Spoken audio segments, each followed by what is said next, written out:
Good evening, folks. This is the fourth ending from our Beacon Pine streams. In this one, a touching reunion turns chilly. That escalated quickly. Maybe discretion was the better part of valor here. Let's put a pin in this for now.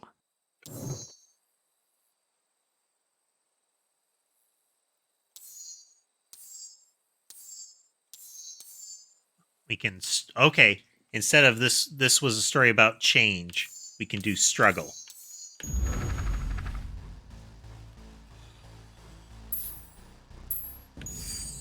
This is a story about struggle. Luca could hear a machine humming somewhere nearby. He felt around wildly, searching for something, anything that could help. His hands found a hard object, maybe a tile? He yanked it free, lifting the cold stone. Let me go! Luca swung the tile as hard as he could at the shape that still held fast to his leg. He heard the crack of glass as the stone hit the assailant's mask. With a muffled yelp, the hand let go. Luca was free and scrambled to the door. He never looked back once on the long run home. Chapter 3. Everything's fine. Everything's fine. Fine. The next morning, it was quieter than usual at the breakfast table. Only the sound of silverware and chewing interrupted the awkward silence.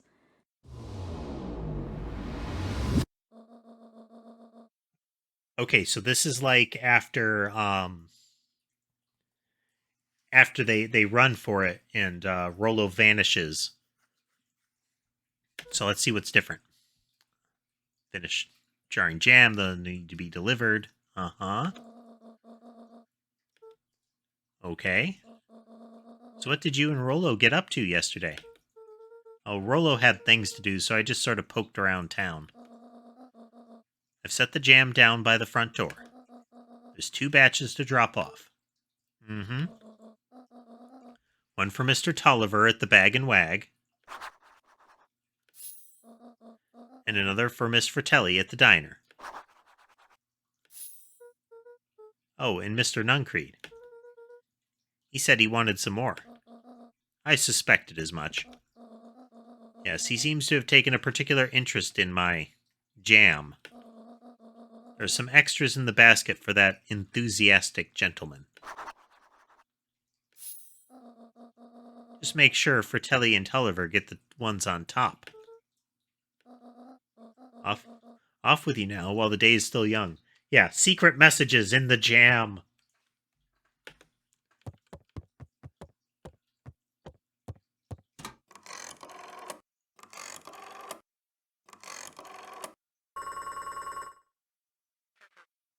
Womp womp.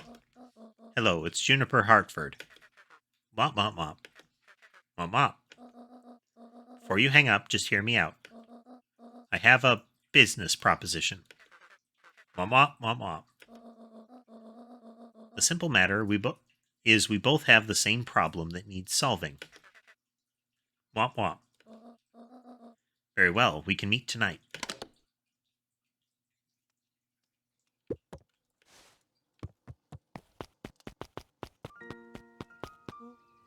Okay. Sorry about yesterday. Roxy can be so annoying. But good news, no more boring chores for me today. Did you make it to the old Valentine warehouse? So, what did you find? Give me the dirt. Something happened. There was someone else there. What? Who was it? Was it aliens? I knew it would be aliens. No. Zombies? No. Alien zombies? What else could it possibly be? Rolo, I gotta deliver these into town first. We can catch up after. Oh, is it a whole thing? Sounds like a whole thing. Yeah, we shouldn't talk about it here. Meet me at the treehouse tonight. I'm not sure what this treehouse is that you speak of. Sigh. Meet me at Mission Control. Roger that, Space Cadet.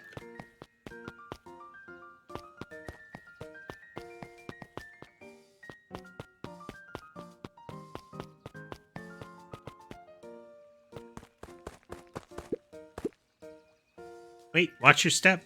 Oh, sorry. There's a whole family of beetles here. They've gone missing. I thought they just sort of wandered around. Everyone has a home, Luca. Even beetles. Luca checked the soles of his sandals. I think we're okay. It's weird that they're gone. They went missing when the festival preparations began. Think the noise scared them away? Something like that. Just watch where you step, okay?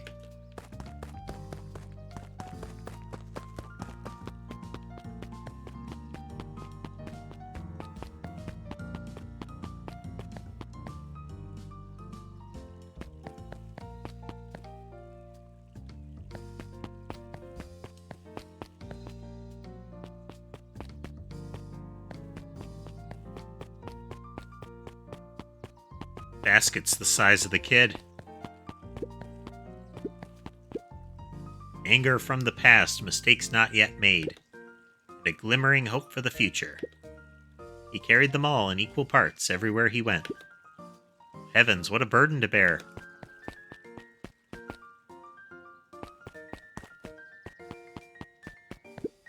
Huddled at his counter, Hiram Tolliver was meticulously shining apples. More accurately, Hiram Tolliver was meticulously shining one apple. Hello? With a yelp, Mr. Tolliver fumbled the apple, flailing at the air as it fell. Oh, sorry. No bother, no bother. He leaned forward and lowered his voice. I see you have something for me. How clandestine. Yeah, Gran had some jam I'm supposed to give you. He leaned in a bit further. Jam? Yeah, these ones on top. She wrote your name on them. Mr. Tolliver leaned back, speaking loud enough for anyone to hear. Ah, yes. The jam. Thank you so much for delivering this jam to me. He reached forward and snapped up the jars of jam, giving Luca a little wink. I shall put it on my store shelves post-haste. Okay, I should finish my deliveries. Of course. Of course. He leaned in for a final whisper. Of course. Inconspicuous. How do you keep the ice cream cold? We keep them on ice. Where do you get the ice from? I don't know. Somewhere cold. How do they keep somewhere cold? Cold. Look, Bert. Do you want some ice cream or not? No, I'm good.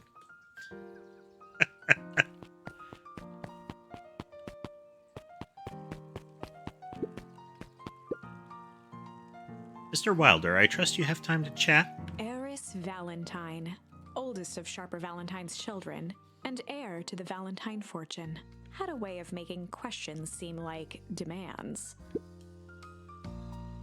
Certainly. What seems to be the problem? Mr. Wilder had learned to assume that if he was hearing from Eris,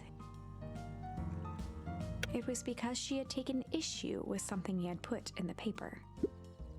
I couldn't help but notice that the front page of this morning's paper was consumed with stories about this silly festival. Well, yes. It's the news of the day. But there was no mention of the museum, nor the foundation through which it was endowed. I'm sorry, Miss Valentine. My readers are more so interested in this town's future, rather than any one family in particular.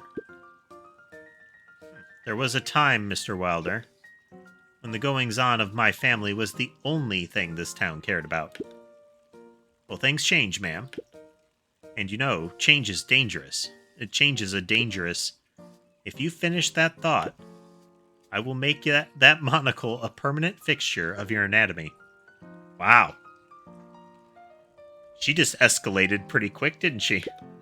My apologies. Good day, Miss Valentine. Did I give you the impression this conversation was finished? Mr. Wilder averted his gaze and began to polish his monocle. Well, Good day, Mr. Wilder.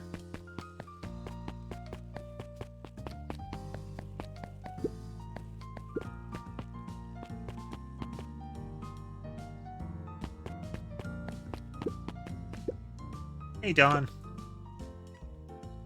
Hey, Luca, what's up? They got you on jam delivery, eh? Yup. Have you seen the new kid around yet? New kid? Yeah, came in from the big city. Her parents both got jobs here. But get this, one of them is working for William Kerr in Perennial Harvest, and the other is working for Eris Valentine. And the Valentines represent Beacon Pine's past, and Perennial Harvest has positioned itself as the town's future. Must make for some interesting dinner table conversations. I can imagine. Also, hey, Jorah. And, yes, Lunar, excellent acting on Tolliver's part. Hey, first time we get to go in the diner. If I could be left alone, young Mr. Van Horn. Oh, sure, sorry to bother you. It's just that Mr. Kerr has asked me to make the opening speech at the festival. Being mayor and all, you might expect me to be a charismatic speaker. Kid does not believe him. The truth is, I'm terribly nervous. I really don't think I'm cut out for this sort of thing. Cut out for being mayor or for public speaking. Both, I suppose. Never really chose any of this. It's more of a duty to my family. For our legacy. That sounds like a heavy burden. As for the festival, just speak from your heart. I'm sure it'll be great.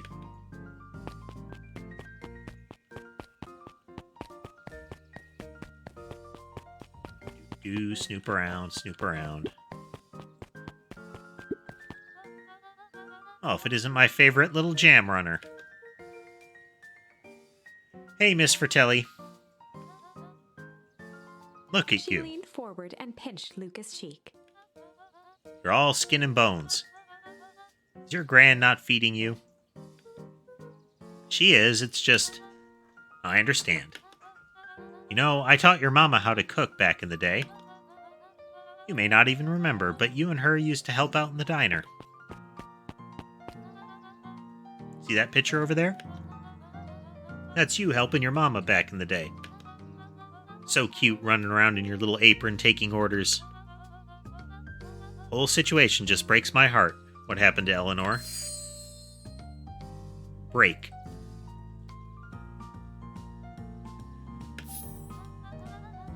Got a feeling she's out there somewhere, yearning to be with you again.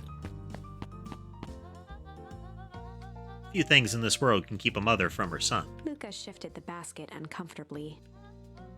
Oh yes, let's see here. Mrs. Fratelli lifted the cloth and inspected the jam.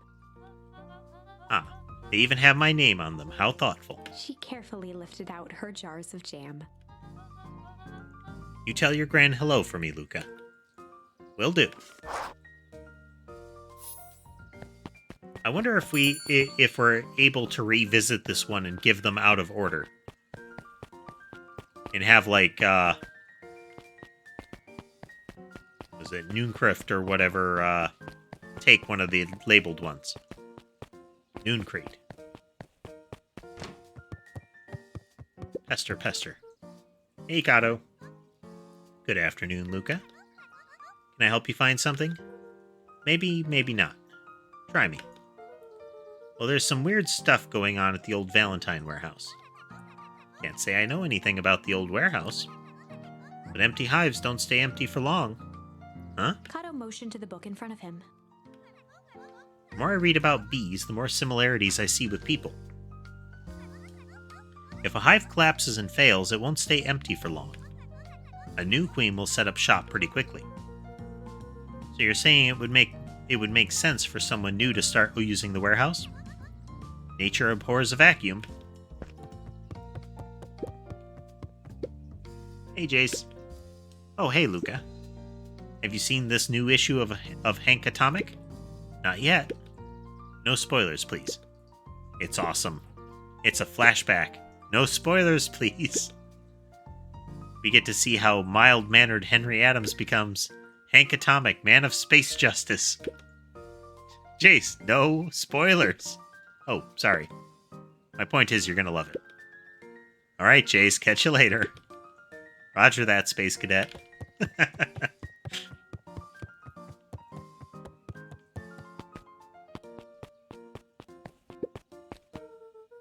Got some jam for you, Mr. Nuncreed.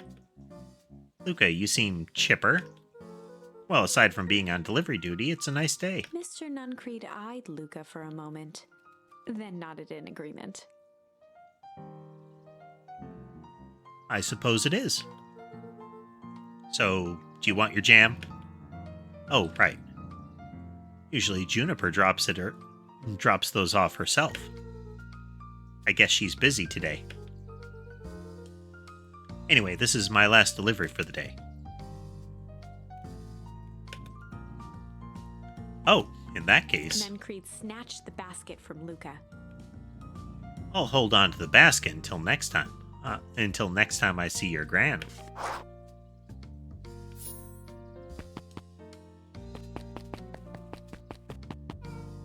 Hey, you. Anchovies or pineapple? What? Don't think. Just answer. Pineapple? Why? How old are you? 12. Perfect. Follow me. Who are you? Anyone ever tell you you ask too many questions? Just try to keep up, okay? Beck is amazing. Well.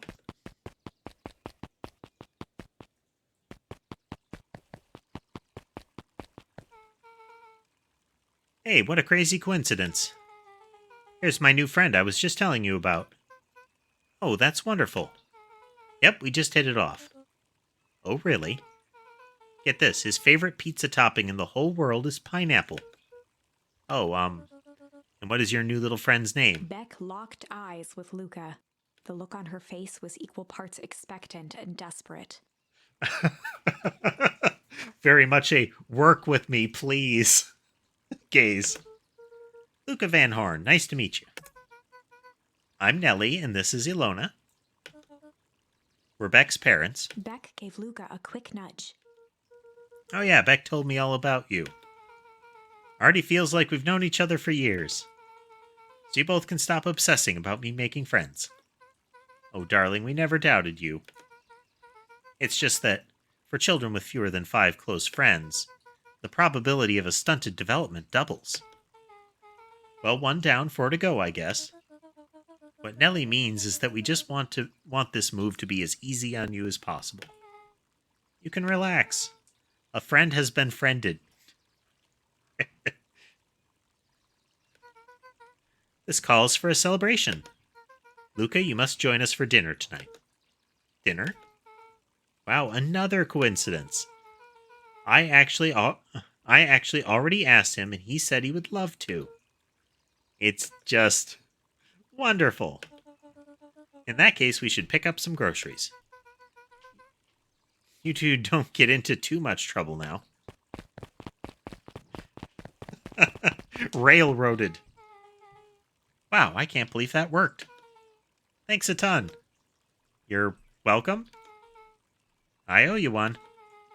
My moms are great and all, but they can be a bit much sometimes.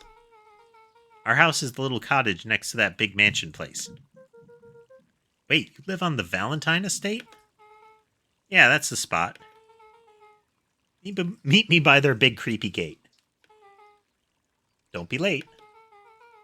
Or I'm back to square one with this whole friend grift.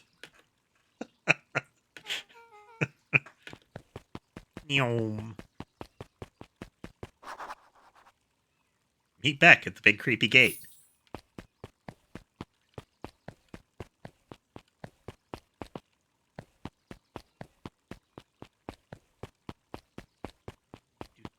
Do.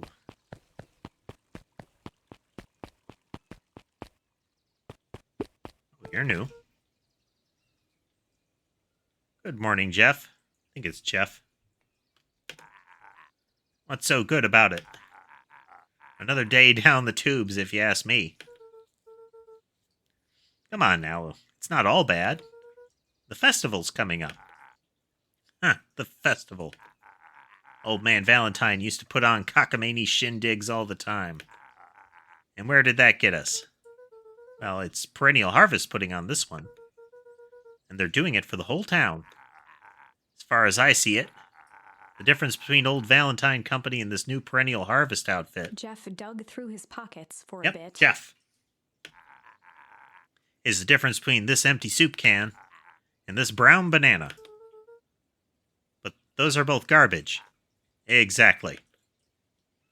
Cantankerous old coot. Excellent.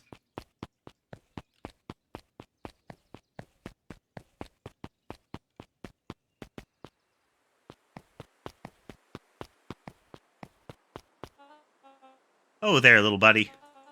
What brings you to this neck of the woods? I was just wandering around a bit. Wandering? How wonderful. Children and their wonderful wandering. Oh, to be young. Anyways, I can't let you pass just now. Top secret business that-a-way. Mr. Kerr winked with a wry smile. Just yanking your chain. Perennial Harvest is just making a few improvements. He gave Luca an energetic thump on the shoulder. Better head home now. Our harvest awaits. And that crew doesn't get any less creepy.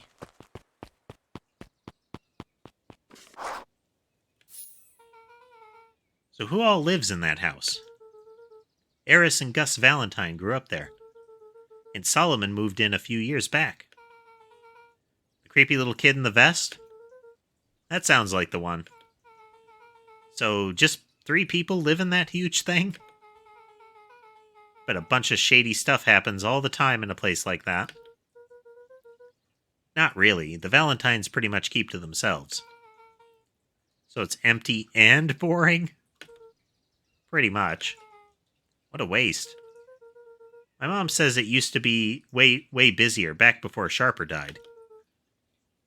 Before the foul harvest. Well, that's like the 5th time someone mentioned this foul harvest thing. And you all use that same ominous tone. I was talking about that right when they first mentioned it. Eventually, you're going to explain to me how the harvest got all fouled up. But we can't keep my parents waiting anymore. This way.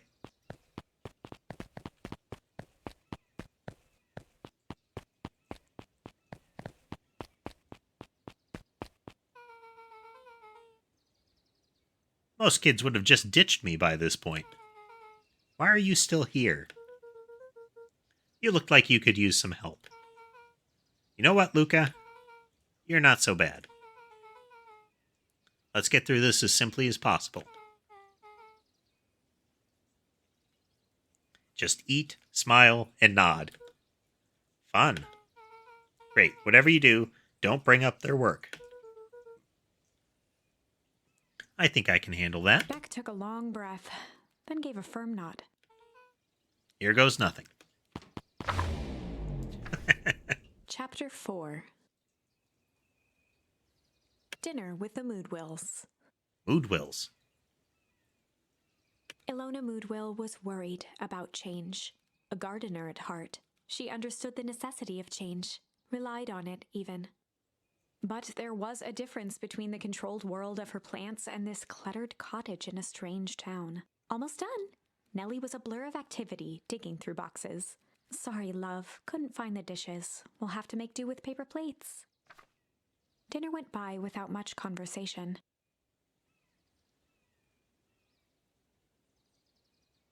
Well, and there was the added wrinkle, Lunar, that each of them works for essentially the heads of 2 different factions in town. Like, 2 seemingly opposed factions in town. As she watched Beck and Luca finish up their pizza, Ilona let herself relax into the chair. The things she cared about were still here. Nellie finally had the job of her dreams. Beck was beginning to take root. Ilona's task was simply to tend to them. She could do that. So, Luca, tell us a bit about yourself. Where do you live? Oh, I live with my grandma. Over on the other side of the river. Your grandma? Where are your parents at? Beck, manners. It's all right. My dad passed away in an accident at the fertilizer plant 6 years back. Him saying that it happened at the fertilizer plant is new, and that makes Nuncreed's lines when he captures us and puts us in the phone booth / elevator tube that much more sinister, since he was saying that you van horns. Oh dear. Mom's been missing for a few months now. Like, missing? Luca's eyes were fixed to his plate, pushing a chunk of pineapple around with his finger. Nellie was the one who eventually broke the silence. Luca, how did you like the pizza? Oh, it was good. Very good. Normally we'd have put more effort into Ilona dinner. Nervously gestured toward the boxes. We aren't fully settled in, and Beck had mentioned it's your favorite. I'm sorry, we're just skipping the part where he said his mom... Are we just skipping the part where he said his mom was missing? Beck. I'm sorry, Luca. This move has us all a little tired. Luca wiped his face with his sleeve. No, it's fine. So Beck said you moved here for work? Beck gave Luca a swift kick under the table. No, don't mention work. Ow. I mean, what brought you to Beacon Pines? Oh, you were right the first time. We're here for work. Nellie won't tell you this, but she's a brilliant chemist. I don't know about brilliant, but I do love it. She's brilliant. Perennial Harvest just made her the newest lead researcher of deep engineering. A replacement researcher of deep engineering, no doubt. She makes it sound more impressive than it is. I'm just happy that I get to make a difference in the world. Perennial Harvest is at the forefront of evolving agriculture. It is something more useful than sprinkling water and excrement on the ground. Luca glanced over to Beck. She seemed to be holding her breath. What Nellie means, Luca, is that there are different ways to grow plants. Yep. So here's their somebody had mentioned, I bet that makes for some interesting dinner table conversation, and it sounds like they're both very much at odds about the topic. Yes, some people talk to their plants and hope for the best. And some people happily leave their job to allow a loved one to pursue their dream. You swore you didn't... Beck slammed her fist into the table. Perhaps harder than she intended. Hey, Luca. How about some dessert? I actually have to meet my friend Rollo soon. Luca glanced outside to gauge the time. The sky was darker than he expected, filled with ominous clouds. Narratively dramatic clouds. Looks like there's a storm brewing. I should get going. Oh? I didn't think there was any rain in the almanac. Yeah, almanacs aren't that useful around here. Luca wiped his mouth one last time with his napkin and started to get up. Thank you all for the pizza. It really was good. See you at the festival, Beck.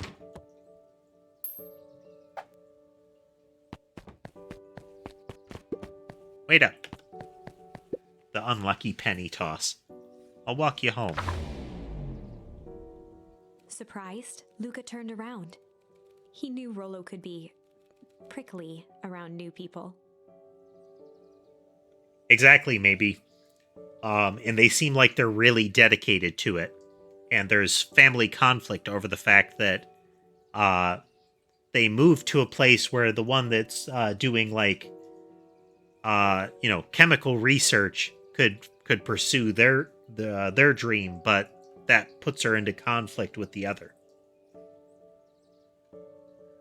Surprised, Luca turned around. He Yep, he knew Rollo could be prickly around new people. Beck seemed cool. Rollo would warm up to her eventually, probably.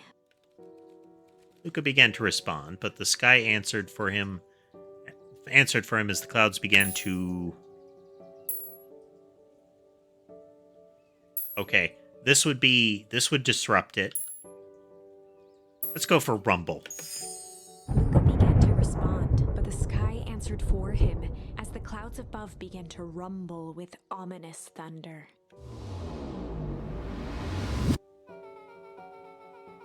You sure we can make it home before this storm kicks off? Luca surveyed the roiling clouds. I'd say the odds are good. Maybe you should stay here, and I'll just make a break for it. At that moment, the heavens opened up, unleashing torrential rain.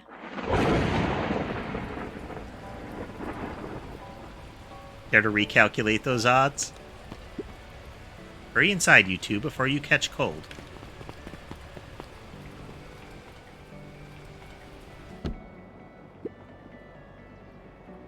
So let's see.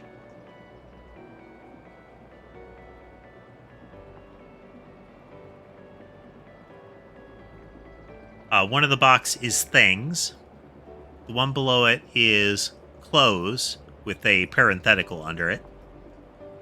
And then the box under the flower pot looks like the first line is mine, but that line is crossed out and it says Beck's.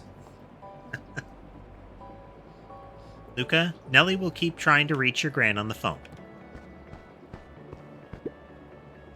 In the meantime, you two hold tight.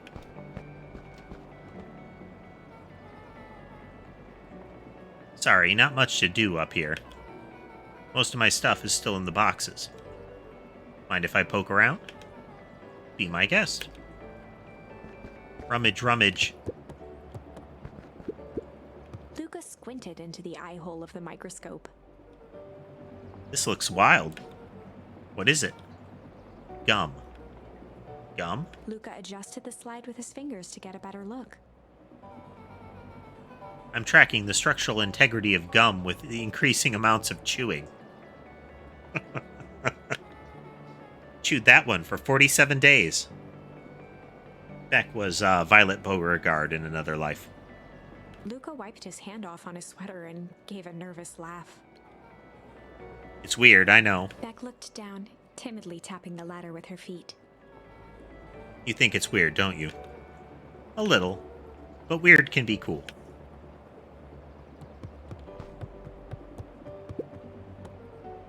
Oh, wow. Rollo and I have a radio just like this at the treehouse. Probably not exactly like this one. My mom and I tore the whole thing down to the bolts. Fitted it with some state-of-the-art vacuum tubes. She seems pretty awesome. She gets carried away sometimes. I think she feels guilty for working too much. So when she does have time for me, she showers me with high-tech overcompensation. Luca flicked at one of the toggles. Bet you can get all sorts of stations on this. Not out here in the boonies. Wouldn't believe the stuff I could pick up back in the city.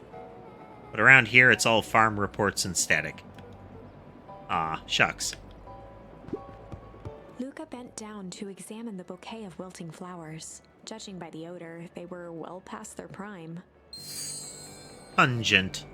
He flipped open the attached card. Happy trails from Coach Walker and all the Fairview Condors. Boy, you weren't kidding about poking around, huh? Oh, sorry. Was this from your old school? The most recent one, yeah. Some schools gave me going away cards. Some did flowers.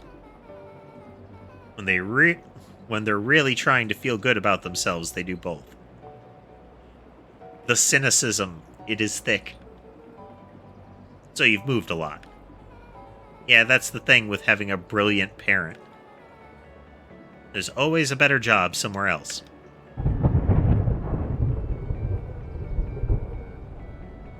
These flowers would last longer if you put them in some water. That's sort of the thing I would do if I cared. Well, you cared enough to keep them is all. Luca, can I ask you something? Of course. 3-point landing. I'll be honest. That hurt more than I expected. Well, at least you look cool doing it. Beck took a moment to watch the rivulets of water running down the window. You ever feel alone?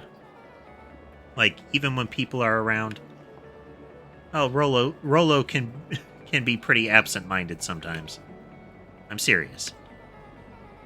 Does it ever feel like your family doesn't care what you want? I didn't used to feel that way. It didn't used to feel that way. I know Gran loves me, but sometimes when she looks at me, it's like she's looking at a problem. Luca took a deep breath, exhaling slowly. I know the feeling. How do you deal with that?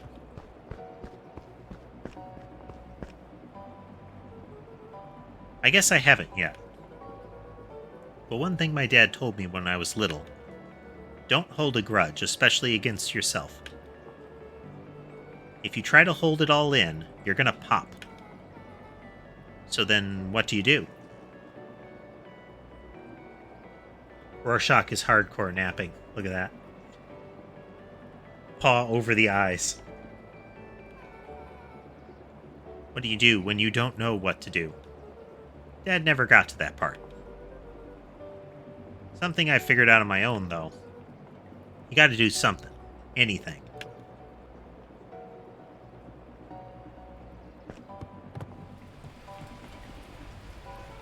What are you doing? I don't know. Something. We're gonna register our complaints with the storm.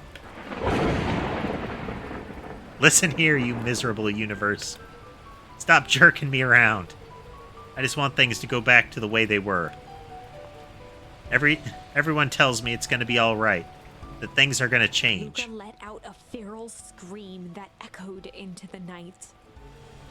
Every time something changes, everything gets worse. Screw this town. Whoa. Let me try. Moving sucks. I hate it. I hate that I hate that I hate it. Why can't I just deal with it and be happy for my mom? Why can't we just stay somewhere? The music got shifted from this like soft piano to almost like a building electric guitar there for a moment. More screaming. Her voice dropped to a trembling whisper.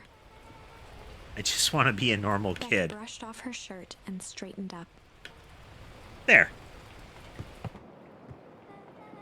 Wow, I actually feel a little better. As abruptly as it began, the storm abated. Thanks, I needed that. Me too. I should head out before the rain starts up again. Sure, I'll walk you out. See you and Rolo at the festival? Sounds good. Luca, don't let the universe jerk you around. Beck gave Luca a light thump on the arm before heading in. Letting the universe jerk you around is pretty much the entire core loop of this game. Friendly feud. The air was heavy with the hard rain's residue. The smell of wet things. Despite his dreary surroundings, Luca felt at peace. He'd never shared those details about his dad with anyone, not even Rolo. But it's not like this changed anything. Rolo was still his best friend. Adding Beck to the group would help balance things out. Everything's better in threes. This is what Luca told himself as he headed to the treehouse.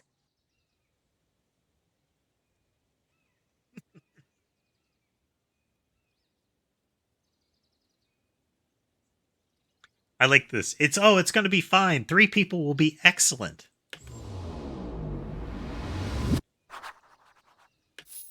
It will clearly not be excellent. Batgirl. Hey, Dawn. Tracking down a lead? You bet. I heard a juicy new rumor. Turns out, when Sharper Valentine died, he left behind a peculiar last will and testament. Peculiar how? He didn't didn't just give his kids an inheritance. There were conditions. Like what? The document stipulated that Eris had to take on a child as her ward. A kid our age, who just showed up to town one night with a lawyer. Solomon? Bingo. So Eris was forced to take care of him? Yep, or she would have lost everything. Why would Sharper care so much about some random kid? Rumor has it, old Sharper sowed some wild oats. That explains the way Eris treats him. Poor Solomon. How did you find all this out? Good reporter never reveals her source, Luca.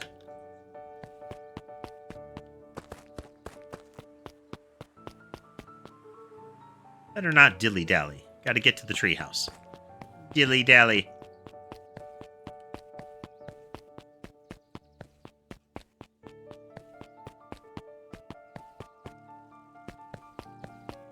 Oh, you're really reading the hell out of that book, ma'am. He met his old friend's eyes and was greeted with nothing but ice-cold anger. Heavens! There's no time for fractured friendships.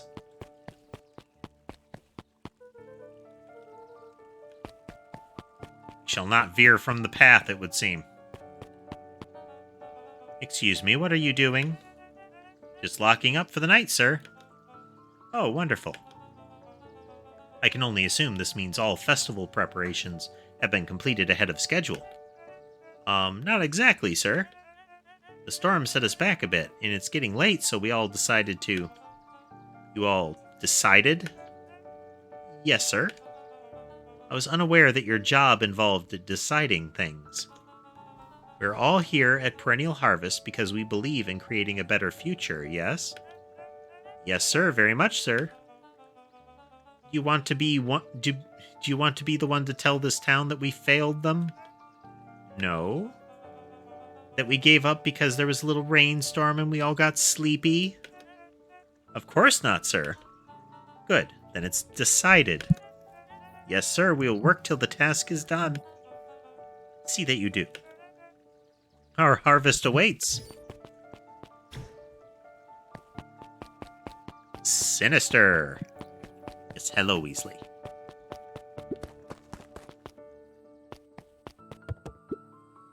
Rollo, are you still up there? I'm sorry, Rollo isn't accepting visitors at the moment. Come back never. Luca had only ever heard him speak in this stiff yet gentle tone a few times, and it always meant one thing. You're upset. Oh, what makes you say that?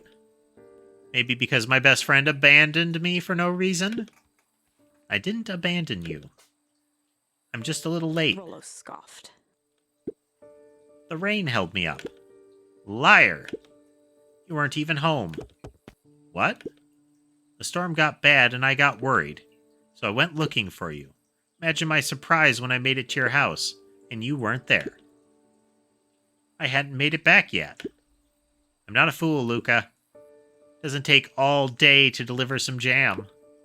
No, that storm rolled in out of nowhere. And I got stuck after dinner at Beck's. Luca stumbled on his words, knowing he'd said too much.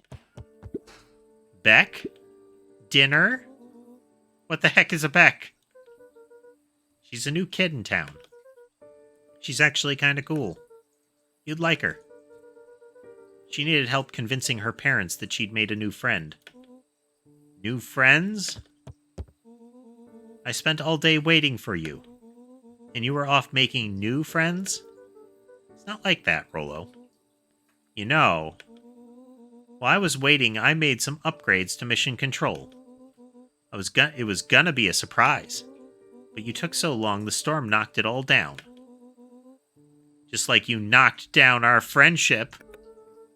What does that even mean? Luca became instinctively angry in response. Both boys were now shouting across the distance.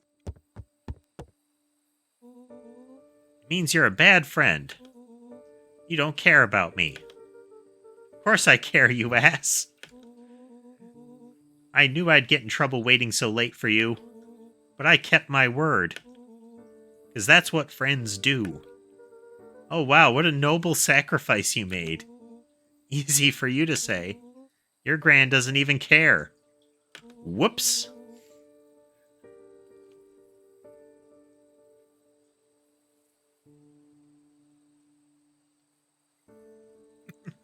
Table cam took a moment to update.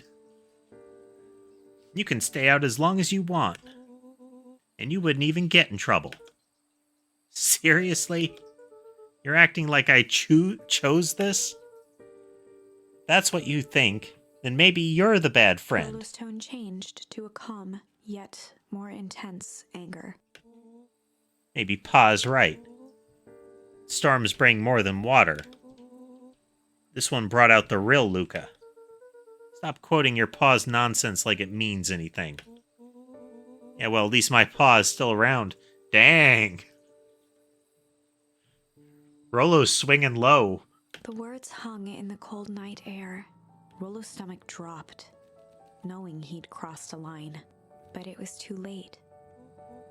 Luca, Good night, Rolo. Dang it.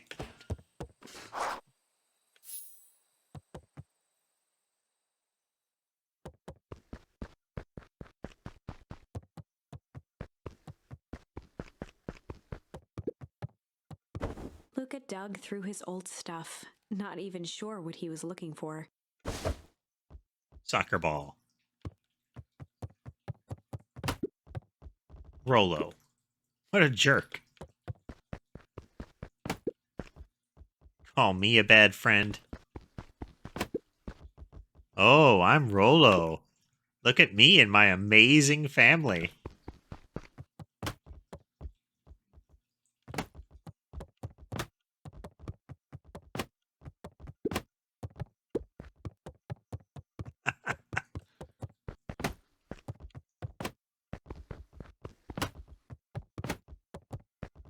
Lots of good storytelling in this so far. Guess I'm just never supposed to make new friends. Aw. Weep. Luca? Gran cooed gently from the hallway. You slept straight through breakfast. Luca, are you alright? I'm fine. This is the first time he's woken up still face planted like that, I think. Just don't feel like getting up yet. Okay, I'll leave this oatmeal by the door. I've got to run out and take care of some things. Okay. I'll be back later to check in. Sure. Luca just wanted to be alone. He waited to hear the sound of the front door closing.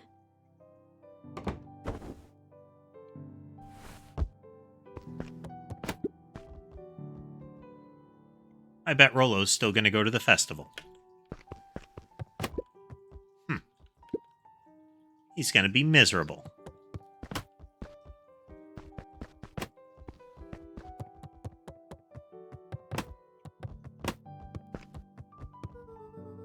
Rolo thinks I'm still going to the festival with him. He can shove it.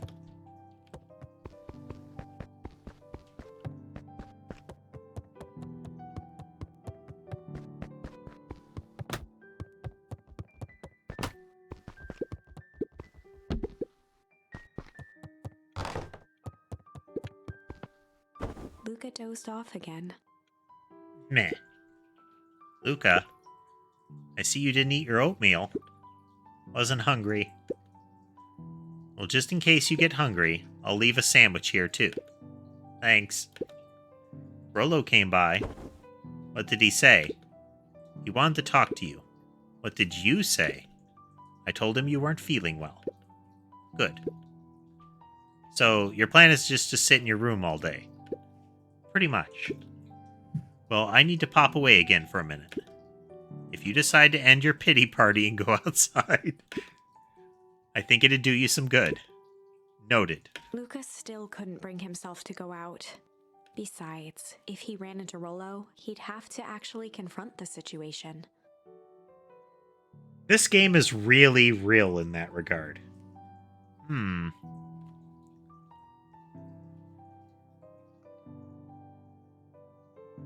Table cam is jammed, I guess.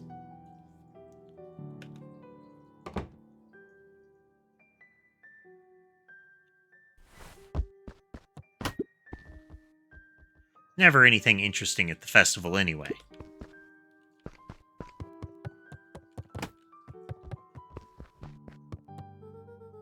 Oh, yep. Bonk. The Adventures of Hank Atomic. The complete first volume. Luca carefully opened the cover and began to read. Rollo had received it for his birthday, a special hardcover edition with behind-the-scenes commentary and bonus art.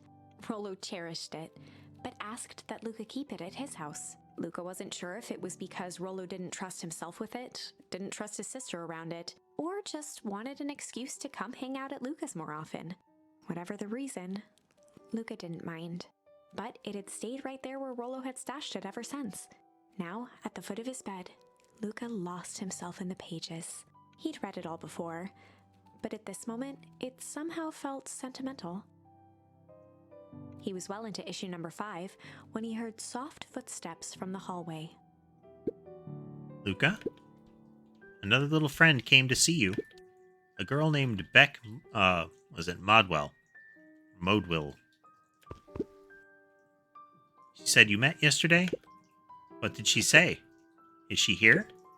She was just dropping by. I told her you weren't taking visitors today. Oh. She seems nice. Yeah. You had a fight with Rollo, didn't you? Can I come in? Maybe later. All right, then. I'll leave dinner on the kitchen table, in case you want a bite before bedtime. Without realizing it, Luca had pouted away the entire afternoon. He once again felt the weight of it all and allowed his weary eyes to close. Luca stood face in a planted vast right on the black hardcover. expanse. He looked up at his father standing beside him. Walt was working a straw at the bottom of a fountain glass, trying to collect the last bits of milkshake. Dad, where are we? Taking a final loud gurgling sip, his father peered up from the glass. He jangled the straw playfully with a warm smile, then lifted the empty glass as if to point into the darkness. The source. Luca's eyes followed his father's gesture. In an instant, he was sitting in front of a blazing campfire. Across from him sat a large figure in a yellow hazmat suit.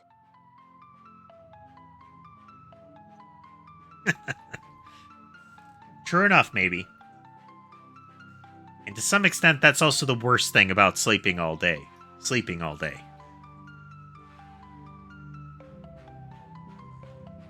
The figure's voice was a scratchy echo. Well, if it isn't the man of the hour, make yourself comfortable. Luca held his shivering hands over the flame to warm himself. It doesn't work that way here.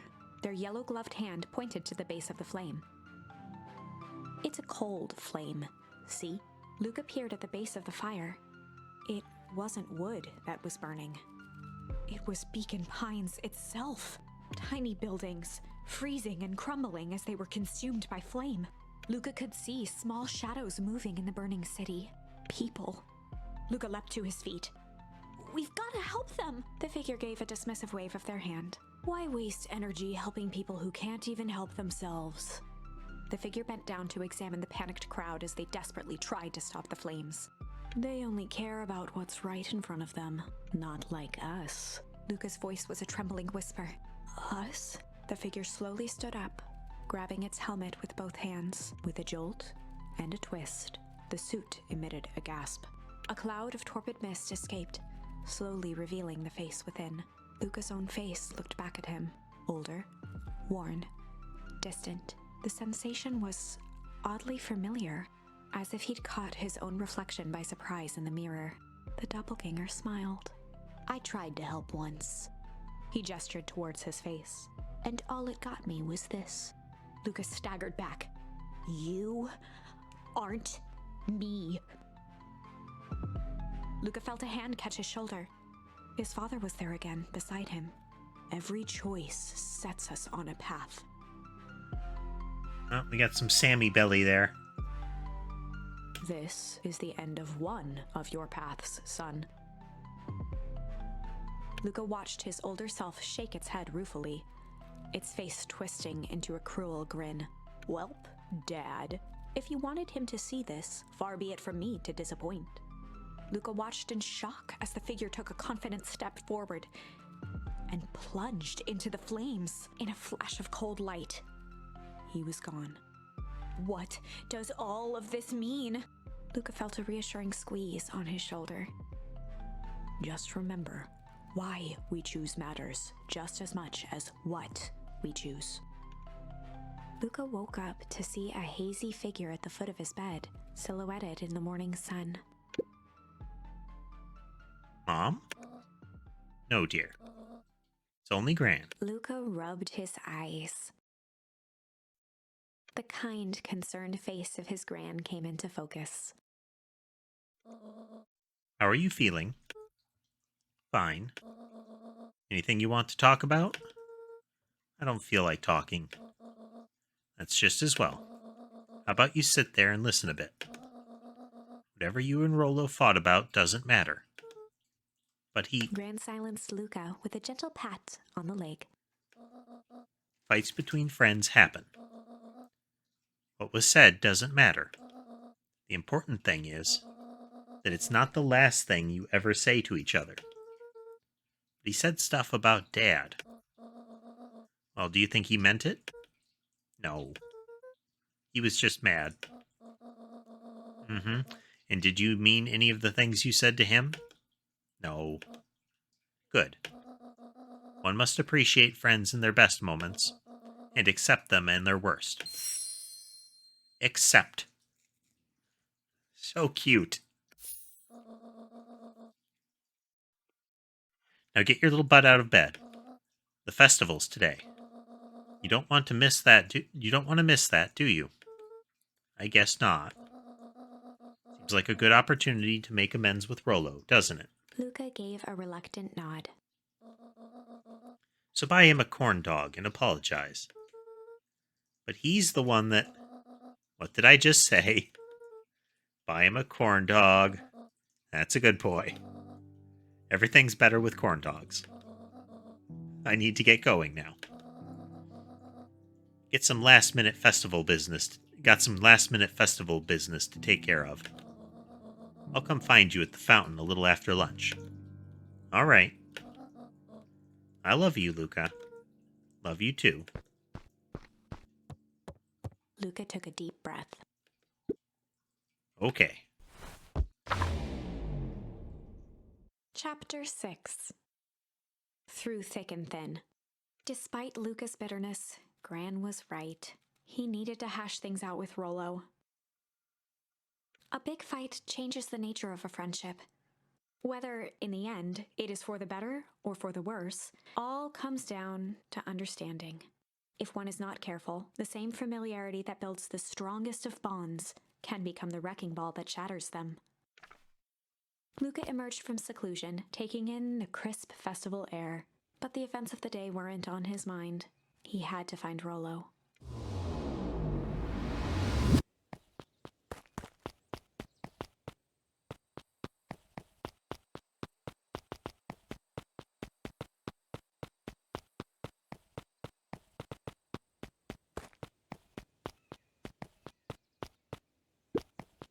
There you are. Luca, Rollo wanted me to tell you something. What is it? Roxy rolled her eyes, shaking her head. That's an expression. That is a very plausible expression.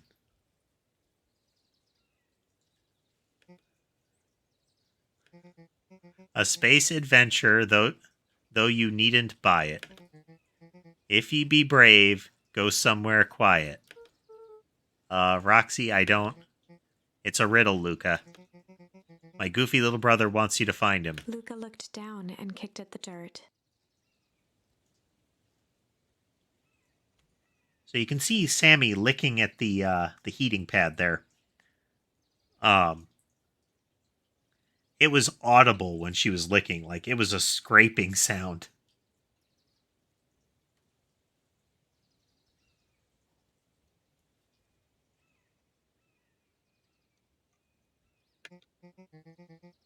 Look, I know you two had a fight. The only thing more annoying than my little brother is my little brother without his best friend. So I'm doing him this one favor. Now, I need a favor from you. Whatever it is that went down between you two, squash it.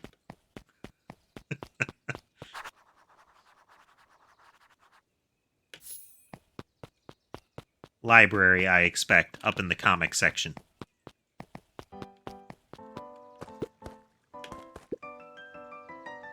How goes the beetle hunt?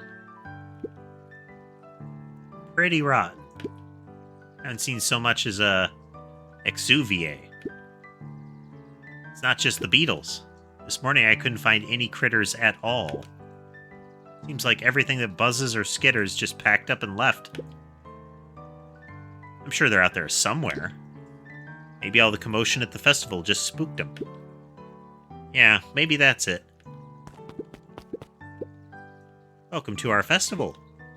Don't forget to come back later for Mr. Care's speech. And the Perennial Harvest Festival sign reveal. You don't want to miss it. I don't know who Perennial Harvest thinks they're impressing with this ridiculous festival. Totally. The town's still falling apart. The weather's still cruddy. And this season's harvest looks like it's going to be worse than last year's. You said it. No amount of corporate pandering is going to change any of that. Exactly. But the lemonade at the drink stand over there does look pretty tasty. Fits. I'm still going to be mad at them. I'd just rather be mad at them sipping some delicious lemonade is all. Practical.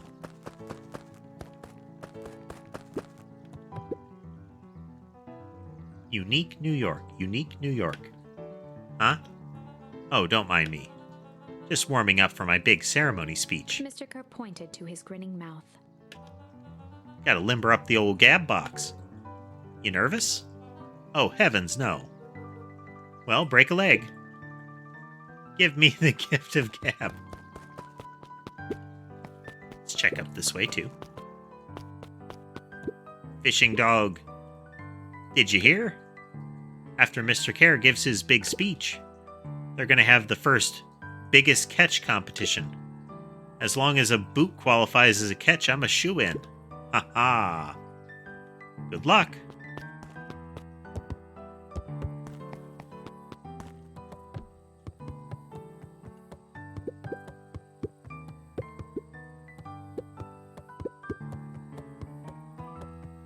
Just double checking that there's not something up here.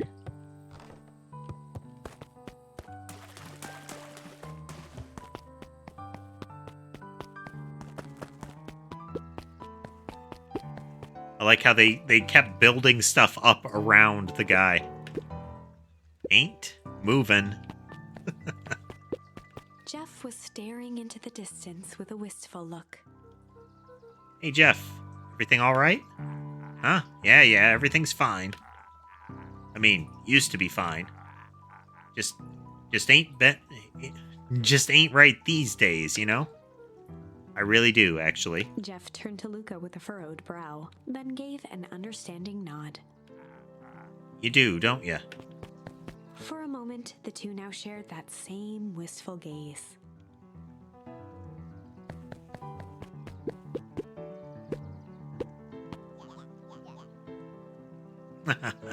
Every single time. Yup.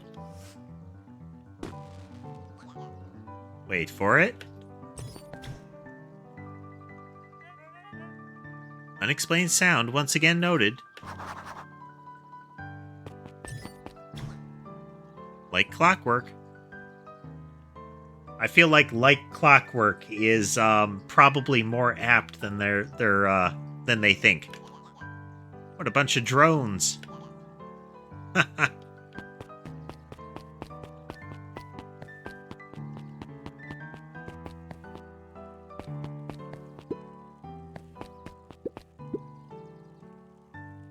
A most welcoming of welcomes. Would you like to share your thoughts? We always strive to improve. Nope. This is the first time I've seen this many smiling faces since the foul harvest. I had my doubts about perennial harvest, but I must admit they do put on a nice party.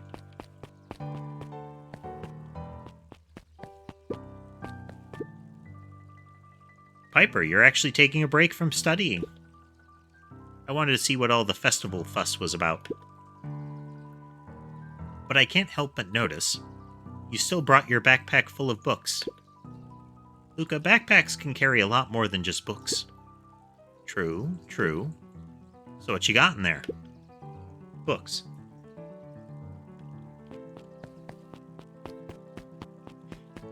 Just because they can doesn't mean they are. Hiya, Luca. How's Griffin doing? What?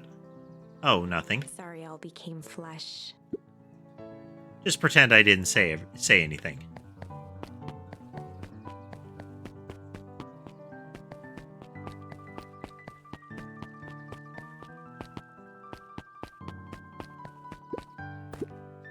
Hey, Luca. So you're done at the library? Huh? Oh, nothing. Griffin looked away suspiciously. Nothing at all. Yeah, these are the characters that are giving you clues in case you didn't guess. Luca, did you know that Beacon Pines is actually unincorporated? A lot of people don't know that. Oh yeah, I didn't know.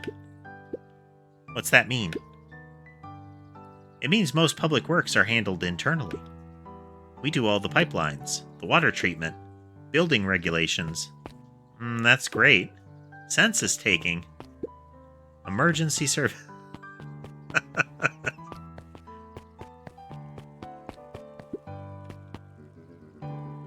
was able to return the perennial harvest safety suit you borrowed. I don't think anyone noticed. Good. Now will you tell me what you needed it for? It was a favor for an enemy of my enemy. This isn't going to harm Mr. Care, is it? All you need to know is that it's for the good of the family.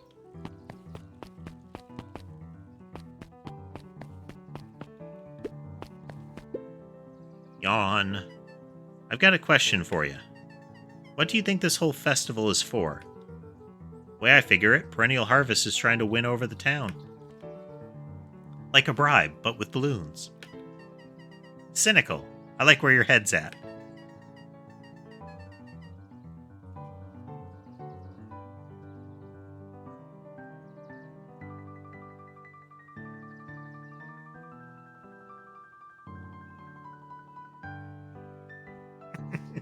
That's great. That's just great, kid. Yeah, yeah. The fact that the kid just started babbling that along. That's what I assumed at first, too, until I eavesdropped on a couple of gossipy clipboards. What if I told you that this whole thing is really a special shindig for a super secret guest of honor? A special guest? Who?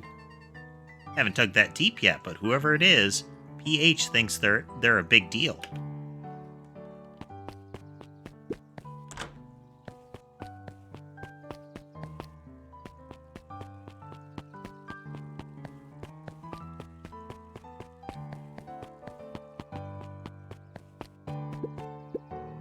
The library, somewhere quiet.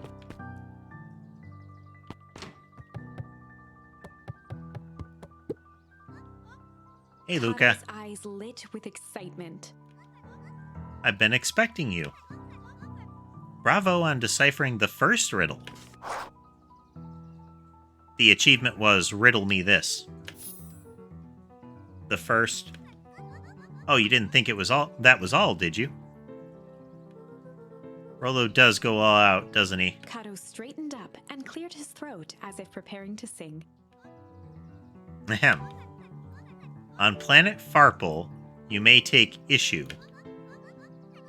When the fifth king dies, you'll need a tissue. Kato stared at Luca eagerly. Get it? Want me to tell you? No, it's okay. Let me figure it out. All right, when you find it, bring it here to be verified. If you decide you want a hint, The offer still stands.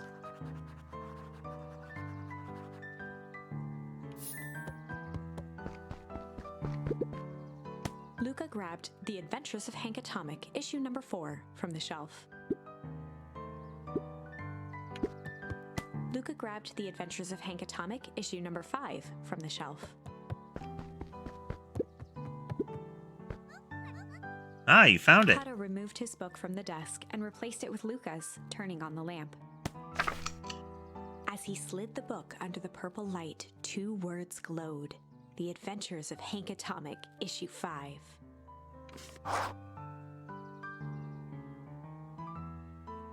Luca clicked his tongue with recognition. Rollo's cipher pen. He used to write secret messages everywhere with that. Only I had the special flashlight needed to reveal it. But I lost it.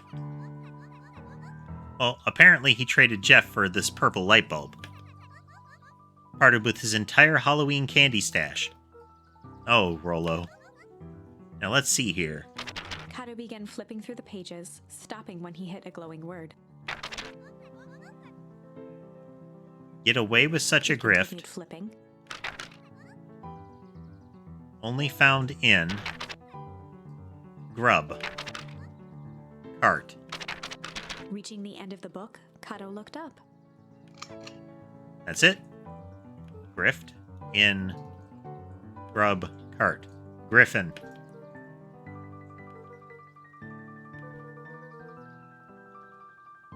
Ah, okay. These other people, it'll be Griffin, and then it will probably be the guy at the cafe.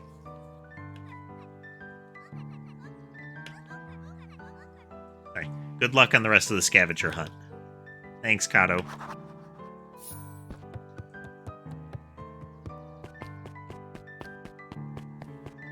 I mean, if nothing else, you have to respect Rollo's commitment here.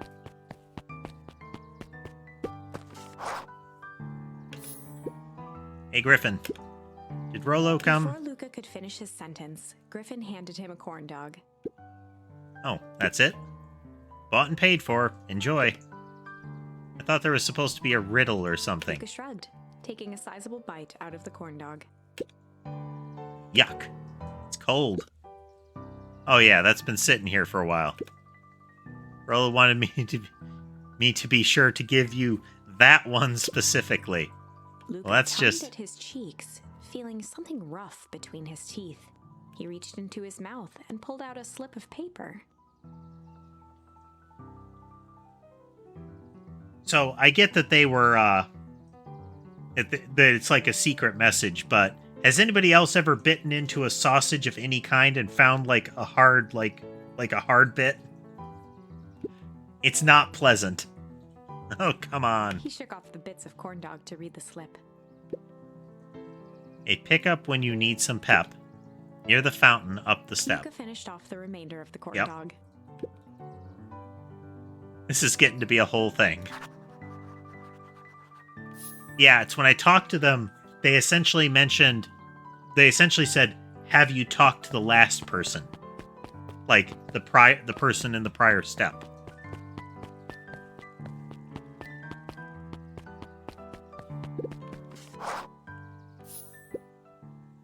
There you are, Luca.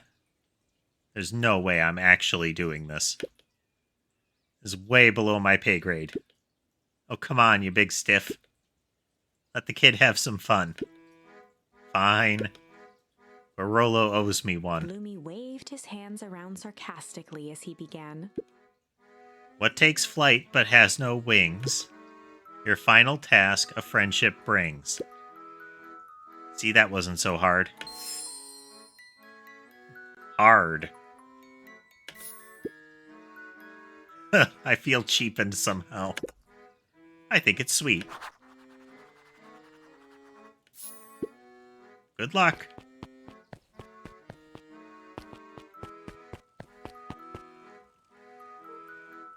Hey. Hey. Did you find the comic book? Yup. Got the corn dog? Yup. Well then. I know it doesn't make up for what I said, But here, you've earned this. Rollo sheepishly handed Luca the balloons.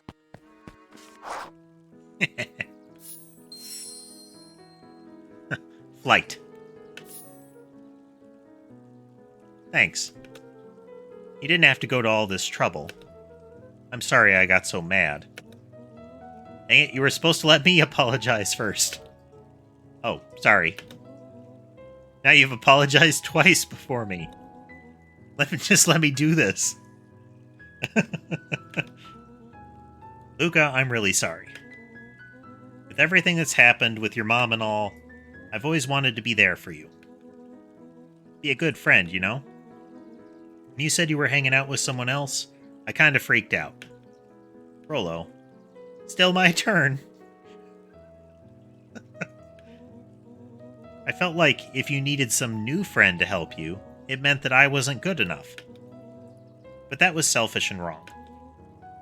I was wrong. I'm so sorry, Luca. Okay, apology over. You can talk now. Luca threw himself at Rollo, hugging him as tightly as he could. Rollo, I don't deserve you. I don't deserve you either. That's why we deserve each other.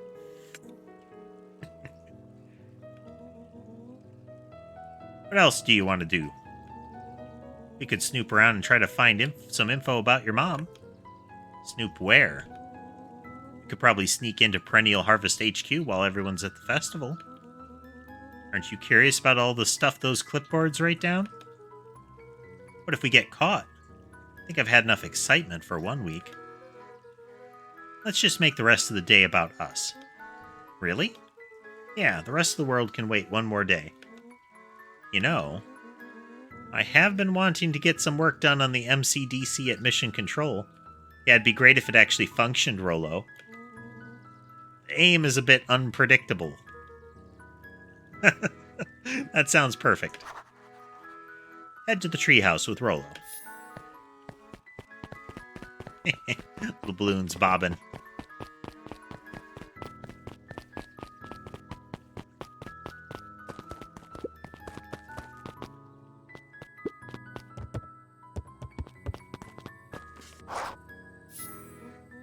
Oh, I almost forgot. Ran into your gran this morning. She asked me to give you this. Rollo handed Luca an unopened letter. I'll wait for you inside if you want to read it now. A letter? Luca, some things are going to happen that might be difficult for you to understand. If I am honest, I hardly understand them myself. But whatever happens, I need you to know that I love you. None of this is fair to you. You have already lost so much. We both have. I wish there was a simpler way forward. But if there is, I haven't thought of it. God knows I've tried. Everything I've done, I did for you. I hope someday you can accept that. Love, Gran. Well, that's an ominous letter. I love you too, Gran. Luca folded the paper into his pocket and headed up the ladder. What's up with the letter? Anything you want to talk about? Maybe later. Sure, whenever you want. You know, you really didn't have to go to all that trouble just to apologize.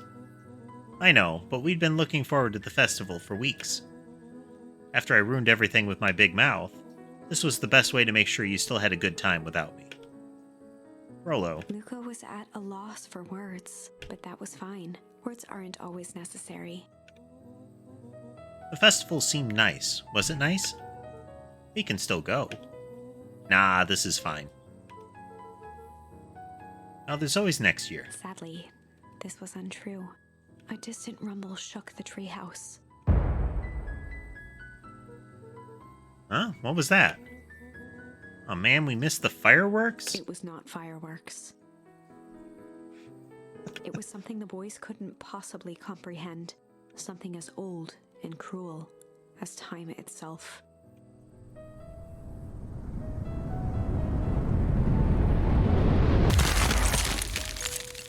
Oh, dang.